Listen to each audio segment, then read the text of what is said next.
ಬಿಡದಿ ಬಡಿದಾಟ ಮತ್ತೆ ಕಾವೇರ್ತಾ ಇದೆ. ಫ್ರೀಡಂ ಪಾರ್ಕ್ನಲ್ಲಿ ಜೆಡಿಎಸ್ ಇವತ್ತು ಹೋರಾಟವನ್ನು ಹಮ್ಮಿಕೊಂಡಿದೆ. ಬಿಡದಿ ಟೌನ್ಶಿಪ್ ಅನ್ನು ವಿರೋಧಿಸಿ ಪ್ರತಿಭಟನೆ ಮಾಡ್ತಾ ಇದೆ ಜೆಡಿಎಸ್ ಪಕ್ಷ. ಸರ್ಕಾರಕ್ಕೆ ಕುಮಾರಸ್ವಾಮಿ ಅವರು ಈ ಬಗ್ಗೆ ತಿರುಗೇಟು ಕೂಡ ಕೊಟ್ಟಿದ್ದಾರೆ. ಮಾಜಿ ಪ್ರಧಾನಿ ಎಚ್.ಡಿ. ದೇವೇಗೌಡ ಅವರು ಕೂಡ ಹೋರಾಟದಲ್ಲಿ ಭಾಗಿಯಾಗಿದ್ದರು. ವಿಧಾನಸೌಧಕ್ಕೆ ಮುತ್ತಿಗೆ ಹಾಕೋದಕ್ಕೆ ಯತ್ನ ಕೂಡ ಮಾಡಲಾಯಿತು.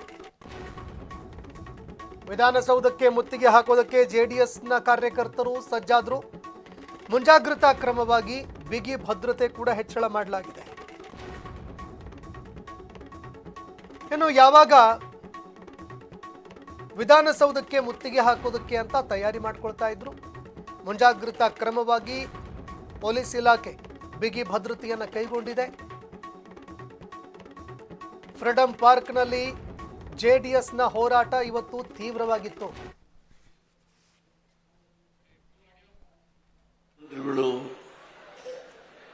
ಕುಮಾರಣ್ಣವರೇ ಮಾಡಿದ ಕಾರ್ಯಕ್ರಮ ನಾನು ಮುಂದುವರಿಸ್ತೀನಿ ಅಂತ ಹೇಳಿ ಸತ್ಯವನ್ನ ಮುಚ್ಚಿಟ್ಟು ಕುಮಾರಸ್ವಾಮಿ ಅವರು ಮಾಡಿದ ಕಾರ್ಯಕ್ರಮ ಇದು ಅಂತ ಹೇಳಿ ನುಡಿಸಿಕೊಳ್ಳುವ ಮಾತನ್ನ ಹೇಳೋ ಪ್ರಯತ್ನ ಮಾಡ್ತಾ ಇದ್ದಾರೆ. ವಾಸ್ತವಾಂಶ ಕುಮಾರಸ್ವಾಮಿ ಅವರ ಕಾಲದಲ್ಲಿ ಏನಾಯಿತು, ಅದಾದ್ಮೇಲೆ ಮುಂದಕ್ಕೆ ಏನೇನು ಕೆಲವು ಘಟನೆಗಳು ನಡೆದಿದ್ದಾವೆ ಎಲ್ಲವನ್ನೂ ಸುದೀರ್ಘವಾಗಿ ನಿಖಿಲ್ ಕುಮಾರಸ್ವಾಮಿ ಅವರು ಹೇಳಿದ್ದಾರೆ. ನಮ್ಮ ಮಾಜಿ ಶಾಸಕರು ಮಾತಾಡುವಾಗ ಅವರು ಕೂಡ ಅಲ್ಲಿರ್ತಕ್ಕಂಥ ಸಮಸ್ಯೆ ಬಗ್ಗೆ ಸವಿಸ್ತಾರವಾಗಿ ಮಾತನಾಡಿದ್ದಾರೆ. ಈಗ ಹೇಳ್ತಾರೆ ನಮ್ಮ ಮುಖ್ಯಮಂತ್ರಿಗಳು, ನನ್ನ ನಾಡಿನ ಜನತೆಗೆ ಹಿಂದೆ 25 ಲಕ್ಷ ಇತ್ತು, ಈಗ ನಾನು 3 ಕೋಟಿ ಕೊಡ್ಲಿಕ್ಕೆ ತಯಾರಾಗಿದ್ದೇನೆ. ಏನು ನಿಮ್ಮ ಅಪ್ಪನ ಮನೆ ದುಡ್ಡ 3 ಕೋಟಿ? ಯಾರು ನಿನಗೆ ಪವರ್ ಕೊಟ್ಟಿರೋದು? ಯಾರು ಕೊಟ್ಟಿದ್ದಾರೆ ಪವರ್ನ? ಕೊಟ್ಟಿರೋದು ಯಾರು ಪವರ್? ಆ ದುಡ್ಡನ್ನ ನಿಗದಿ ಮಾಡೋದು ರಾಜ್ಯದ ಮುಖ್ಯಮಂತ್ರಿ ಅಲ್ಲ. ಯಾವ ಅಧಿಕಾರಿಗಳಿಗೆ ಕೊಟ್ಟಿದ್ದೀರಿ ಅಧಿಕಾರ ಈ ಒಂದು ಕಾರ್ಯಾಂಗದ ವ್ಯವಸ್ಥೆ ಒಳಗೆ? ಆ ಅಧಿಕಾರಿ ತೀರ್ಮಾನ ಮಾಡೋದು. ಆ ಅಧಿಕಾರಿಗಳನ್ನ ಇಟ್ಕೊಂಡೆ ಆ 70 ಎಕರೆ ಖರಾಬ್ ಭೂಮಿಗೆ ನೀವು ಎಕರೆಗೆ 12 ಕೋಟಿ ಫಿಕ್ಸ್ ಮಾಡಿದ್ರೆ, ಬಿಡದಿ ನಿಮ್ಮ ರೈತರು, ನಮ್ಮ ರೈತ ಬಂಧುಗಳಲ್ಲಿ ಕೂತಿದ್ರಿ, ನನ್ನ ತಾಯಂದ್ರು ಬೆವರು ಸುರಿಸಿ ಆ ಒಂದು ಭೂಮಿಲಿ ಬದುಕಿದಿರಲ್ಲ. ನಿಮ್ಮ ಪಿತ್ರಾರ್ಜ ಜಾಸ್ತಿ ನಿಮ್ಮ ತಂದೆ ತಾತಂದ್ರದು. ಇದಕ್ಕೆ ವ್ಯಾಲ್ಯೂ ಎಷ್ಟು ಕಟ್ಟಬೇಕು? ಸರ್ಕಾರಿ ಖರಾಬ್ ಭೂಮಿಗೆ 12 ಕೋಟಿ, ನಿಮಗೆ 3 ಕೋಟಿ ಅಂತೆ. 3 ಕೋಟಿ ನಾಮ ಅದು ಹಾಕೋದು, 3 ಕೋಟಿ ಸಿಗೋದಿಲ್ಲ.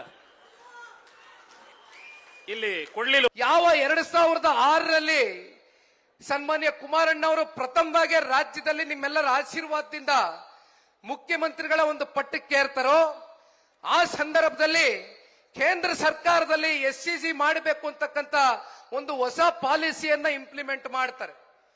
ಆಗ ಬೆಂಗಳೂರು ನಗರದಲ್ಲಿ ಸಾಕಷ್ಟು ಜನಗಳ ಒಂದು ಒತ್ತಡ ಆಗ್ತದೆ. ಮುಂದಿನ ದಿನಗಳಲ್ಲಿ ಇಂಟಿಗ್ರೇಟೆಡ್ ಟೌನ್ಶಿಪ್ಗಳು ಆಗಬೇಕು ಹಲವಾರು ಭಾಗದಲ್ಲಿ ಅಂತಕ್ಕಂಥದ್ದು. ಅದು ಸೋಲೂರು ಇರ್ಬೋದು, ನಂದಗುಡಿ ಇರ್ಬೋದು, ನಮ್ಮ ರಾಮನಗರ ಇರ್ಬೋದು, ಬಿಡದಿ ಇರ್ಬೋದು, ಅನೇಕ ಭಾಗದಲ್ಲಿ ಇವೆಲ್ಲ ಚರ್ಚೆಗೆ ಬಂದಾಗ, ಚರ್ಚೆ ಮುನ್ನೆಲೆಗೆ ಬಂದಾಗ ಕುಮಾರಣ್ಣ ಅವರು ಕೇವಲ ಇದನ್ನ ಒಂದು ಪರಿಕಲ್ಪನೆ ಮತ್ತೆ ಪ್ರಸ್ತಾವನೆಯನ್ನ ಮಾತ್ರ ಇಡ್ತಾರೆ. ದಯವಿಟ್ಟು ನೀವು ಇದನ್ನ ಮನಸ್ಸಿಗೆ ಇಟ್ಕೊಳ್ಬೇಕು.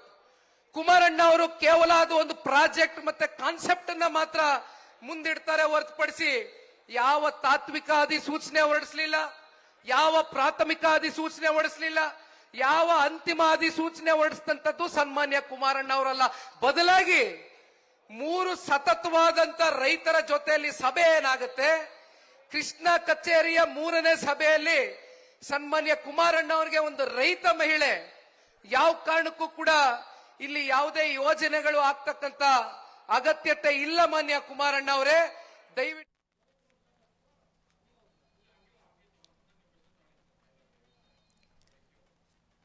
ಈ ಬಗ್ಗೆ ಮತ್ತಷ್ಟು ಮಾಹಿತಿ ಕೊಡ್ತಾರೆ ಸಹೋದ್ಯೋಗಿ ಸಾಹಿಲ್. ಡೆಸ್ಕ್ ಇಂದ ನೇರ ಸಂಪರ್ಕದಲ್ಲಿ ಜಾಯ್ನ್ ಆಗಿದ್ದಾರೆ. ಸಾಹಿಲ್, ಬಿಡದಿ ಬಡಿದಾಟ ಈಗ ಮತ್ತಷ್ಟು ತಾರಕಕ್ಕೇರ್ತಾ ಇದೆ. ಖುದ್ದು ದೇವೇಗೌಡರೇ ಹೋರಾಟದಲ್ಲಿ ಇವತ್ತು ಭಾಗಿಯಾದಂತಹ ಘಟನೆ ಕೂಡ ನಡೀತು. ಯಾವ ರೀತಿಯಾಗಿ ಹೋರಾಟವನ್ನು ಕೈಗೊಳ್ಳೋದಕ್ಕೆ JDS ಪ್ಲಾನ್ ರೂಪಿಸ್ತಾ ಇದೆ, ಈ ಬಗ್ಗೆ ಮತ್ತಷ್ಟು ಮಾಹಿತಿ ಕೊಡೋದಾದ್ರೆ ಸಂತೋಷ್, ರಾಜ್ಯದ ಶಕ್ತಿ ಕೇಂದ್ರವಾಗಿರುವ ವಿಧಾನಸೌಧದ ಪಡಸಾಲೆ ಮತ್ತು ಮೊಗಸಾಲೆಯಲ್ಲಿ ಅಧಿವೇಶನದ ಅತಿ ಸುದೀರ್ಘವಾದಂತಹ ಚರ್ಚೆಗಳಾಗ್ತಾ ಇದ್ರೆ, ಫ್ರೀಡಂ ಪಾರ್ಕ್ ಎಂಬ ಹೋರಾಟದ ಭೂಮಿಯಲ್ಲಿ JDSನ ದಳಪತಿಗಳು, ಅರ್ಥಾತ್ ಈ ದೇಶದ ಮಾಜಿ ಪ್ರಧಾನಿ, ಈ ರಾಜ್ಯದ ಮಾಜಿ ಮುಖ್ಯಮಂತ್ರಿ ಮತ್ತು ಹಾಲಿ ಕೇಂದ್ರ ಸಚಿವರು, ಜೊತೆಗೆ ನಿಖಿಲ್ ಕುಮಾರಸ್ವಾಮಿ, ಈ ಮೂರು ನಾಯಕರ ನೇತೃತ್ವದಲ್ಲಿ ನಡೀತಿರ್ತಕ್ಕಂತಹ ಬೃಹತ್ ಪಾದಯಾತ್ರೆಯ ಮುಖೇನ ಸರ್ಕಾರವನ್ನು ಇಕ್ಕಟ್ಟಿಗೆ ಸಿಲುಕಿಸುವ ಪ್ರಯತ್ನಗಳಾಗ್ತಾ ಇದೆ. ಬಿಡದಿ ಬಾಣಲಿಯಲ್ಲಿ ವಿಲವಿಲ ಒದ್ದಾಡ್ತಾ ಇರೋದು ಸರ್ಕಾರ ಅನ್ನೋ ಅರ್ಥದಲ್ಲಿ ಚರ್ಚೆಗಳು ಶುರುವಾಗಿದೆ. ಕುಮಾರಸ್ವಾಮಿ ಅವರು ಹೇಳ್ತಾರೆ, ಖರಾಬು ಭೂಮಿಗೆ ಕೋಟ್ಯಾಂತರ ರೂಪಾಯಿ ವ್ಯಾಲ್ಯೂಯೇಷನ್ ಅನ್ನ ಮೀಸಲಿಡುವಂತಹ ಸರ್ಕಾರಕ್ಕೆ ನಾಚಿಕೆಯಾಗಬೇಕು. 5,000 ತಕರಾರು ಅರ್ಜಿಗಳು ಬಂದಿದ್ದಾವೆ. ನಾವು PAL ಸಲ್ಲಿಕೆ ಮಾಡುವ ಪ್ರಾಸೆಸ್ನಲ್ಲಿದ್ದೀವಿ. ಯಾವುದೇ ಕಾರಣಕ್ಕೂ ಬಿಡದಿ ಟೌನ್ಶಿಪ್ ಯೋಜನೆ ಮುಂದುವರಿಯೋದಿಲ್ಲ. ನಾವು ಕಾನೂನಾತ್ಮಕವಾದಂತಹ ರಣಕಹಳೆಯನ್ನು ಮೊಳಗಿಸಿದ್ದೇವೆ. ಈ ದೇಶದ ಮಾಜಿ ಪ್ರಧಾನಿಗಳು ಇವತ್ತೇನಾದರೂ ಸರ್ಕಾರ ಶರಣಾಗತಿ ಆಗದೇ ಇದ್ದರೆ ವಿಧಾನಸೌಧದ ಮುಂಭಾಗ ಇರುವ ಗಾಂಧೀಜಿಯ ಪ್ರತಿಮೆಯ ಮುಂದೆ ಅಹೋರಾತ್ರಿ ಉಪವಾಸ ಕೂತ್ಕೊಳ್ಳುವ ಸಂದೇಶ ಅಥವಾ ಸಂದರ್ಭಗಳು ಎದುರಾಗಬಹುದು. ನೋಡಿ, ಒಬ್ಬ ಮಾಜಿ ಪ್ರಧಾನಿ ಉಪವಾಸ ಸತ್ಯಾಗ್ರಹ ಮಾಡಿದ್ರೆ ಏನಾಗಬಹುದು? ದೇಶದ ಚಿತ್ರಣವೇ ಬದಲಾಗಬಹುದು. ಮಾಜಿ ಪ್ರಧಾನಿ, ಇಡೀ ಕೇಂದ್ರ ಸರ್ಕಾರವೂ ಕೂಡ ಮಧ್ಯಪ್ರವೇಶ ಮಾಡಬೇಕಾಗಿ ಬರುತ್ತೆ.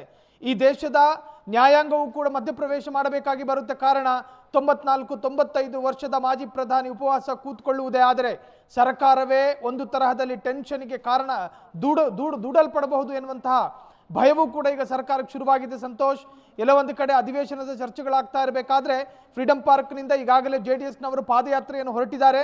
ವಿಧಾನಸೌಧದ ಪ್ರಮುಖ ದ್ವಾರದ ಮುಖೇನ ನಾವು ಮುತ್ತಿಗೆ ಹಾಕ್ತೀವಿ ಎನ್ನುವಂಥ ಥ್ರೆಟ್ ಕೂಡ ಕೊಡ್ತಾ ಇದ್ದಾರೆ. ಇವತ್ತು ಸಂಜೆಯ ಒಳಗಾಗಿ ಬಹುದೊಡ್ಡ ಬದಲಾವಣೆ ಆಗೋ ಸಾಧ್ಯತೆಗಳು ಕೂಡ ವ್ಯಕ್ತವಾಗ್ತಾ ಇದೆ. ಸಂತೋಷ್, ಧನ್ಯವಾದಗಳು ಸಾಹಿಲ್ ನಿಮ್ಮೆಲ್ಲ ಮಾಹಿತಿಗೆ.